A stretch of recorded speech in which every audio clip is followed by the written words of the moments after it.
You're watching World Insight. I'm Tian. China's rapid development has attracted global investors, institutions, and talents. One of them is the Asian Infrastructure Investment Bank. Since its establishment in Beijing back in the year 2016, the Multilateral Development Bank has been financing infrastructure projects that prioritize sustainability. It has since grown to over 100 approved members worldwide.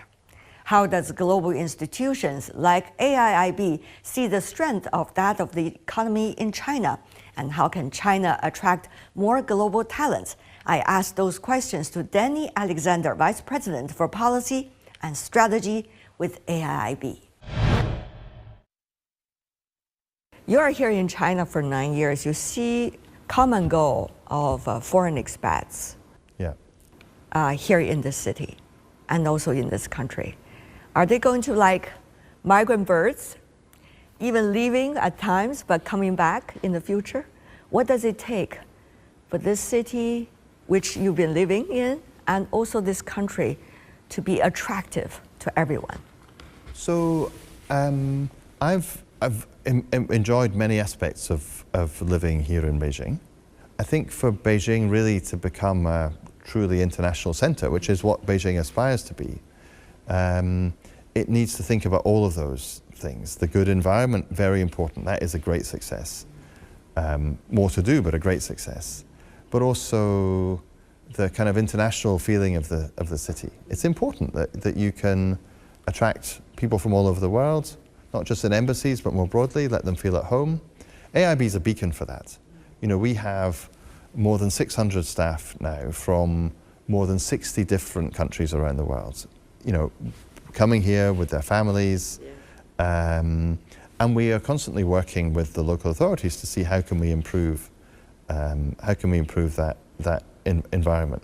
But I think Beijing has many qualities. You know, it's, as I mentioned, the environment already, the nature that is around this city. It's very safe place to live, especially if you're coming with families. That's important. Yeah. Easy to cycle in. You mentioned we cycled together. There's, you know, great food and so forth. So Beijing has a lot of strengths. I think that if the government really wants to develop AIB as an international city, they have to focus on those strengths, but also have the confidence to open up a little bit more, to help people to really, you know, want to come here. Right. You know, I think for me, living in Beijing has been a very special experience. I've learned a lot from it, and I really wish that others would come and do the same. We see the world's economies have been changing, and now we are in a transition. Recently, China takes measures, for example, about possible future stimulus policies. Yeah. The stock market are getting ever vibrant and interesting. Yes. Without going into details about that, but you know, as a leading economy in the world and as a member of AIIB, how do you, as the staff, observe the transformation of economy here, and how do you see that is an important factor in your work? I mean, so the first thing to say is that I mean, AIB is investing in infrastructure projects all over. Absolutely.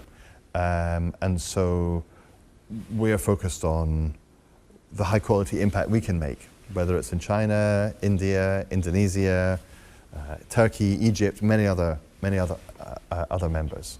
But of course we're based here, so we observe what's going on. I mean, what I observe is that China is in the middle of an important transition, you know, in the sense that the economic model that helped China to succeed through the last 40 years is going to need to change if China wants its economy to continue to succeed in future. You know, you have a wealth of well-educated young people. You need to deploy those people in a better way. As you said, many challenges in the housing market and elsewhere, and then policies come, right? So it's I wouldn't want to comment on individual policies in any of our members, but I would say that because China is now, you know, a very large economy in the world, what happens in China has a big effect. especially for other Asian countries. I think we calculated that 1 percentage point of GDP growth in China delivers 0.3 percentage points of growth in the rest of Asia. So maybe the core point is that whether people like it or not, the global economy is interdependent. And therefore we have to hope that all of our members find the right policy mix for themselves to achieve the economic development that they need and that their people need. And the AIIB, through targeted interventions, through high quality infrastructure, through spreading the values of high standards, through pushing the policies for climate transition, can help to ensure that that development is high quality and it's environmentally sustainable. And I think if we can do that, then AIIB is making really a contribution to the global economy. Meanwhile, you also see the rise of the Global South, quote unquote. Yes. And among your members, Global North and Global South, they are working hand in hand. So what is the way of having different aspirations and priorities to be linked together and be able to work with synergy? I think that's also an interesting question. How do you see the concept of Global South and make everybody to work together? But I think one of the strengths of AIIB is that we have all kinds of members. Yes. We have developed countries, we have developing countries, we have Asian countries, we have Europeans. We have increasing membership in Africa and Latin America also.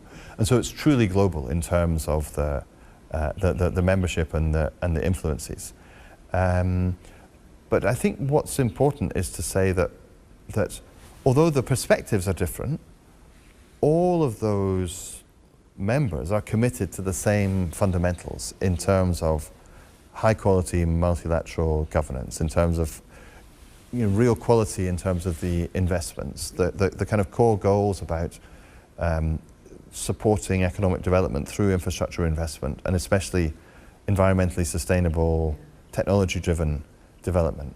And so I think that we have to create institutions like AIIB, and there are many existing institutions like the World Bank and the IMF where this happens extremely well, where all the countries of different backgrounds, different characteristics are working together towards these kind of common goals. And if you can articulate those common goals clearly, and you can stay true to them as you move forward, then I think that can be done.